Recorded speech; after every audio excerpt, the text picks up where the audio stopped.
Depending on the character's roles, some liberties to keep the plot moving are unrealistic. What I'm focused on is learned behavior, something you see over time. That is why I like series, because it starts to develop a character into a person and it constrains the writer into how the character can react. If you violate the spirit of the character, then you soon will find interest in the books will disappear. While the thoughts are inspired by the book, it does not imply the writer intended to inspire the thoughts I have. If you act even in a way you see as minor, you risk your soul will attach to another, and that is the risk. If you are truly in love, the cost should be too high to risk the relationship. Today, we do not teach children to think before we act.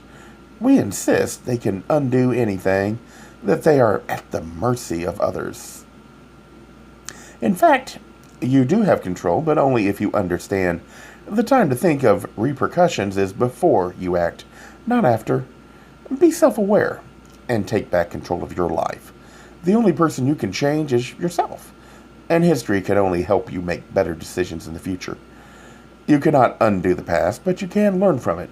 Just remember, let those that hurt you own their actions. All you can do is own your own. And that is not blaming the victim. It is learning how to limit your risk of being a victim again. While the thoughts are inspired by the book, it does not imply the writer intended to inspire the thoughts I have. The attempt is to start a discussion and get people to think about human behavior from the perspective of the closet. How this might lead to problems that make friends or partners or even business relationships difficult. I can understand why some would dismiss this effort.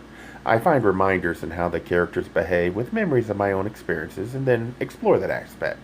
It's meant to start people to think. It is not meant to imply I am right. If you do not share the ideals with others, then how will you know if you're right?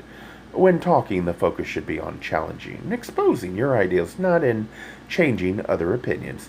That would only lead to frustration, since the only person you can change is yourself.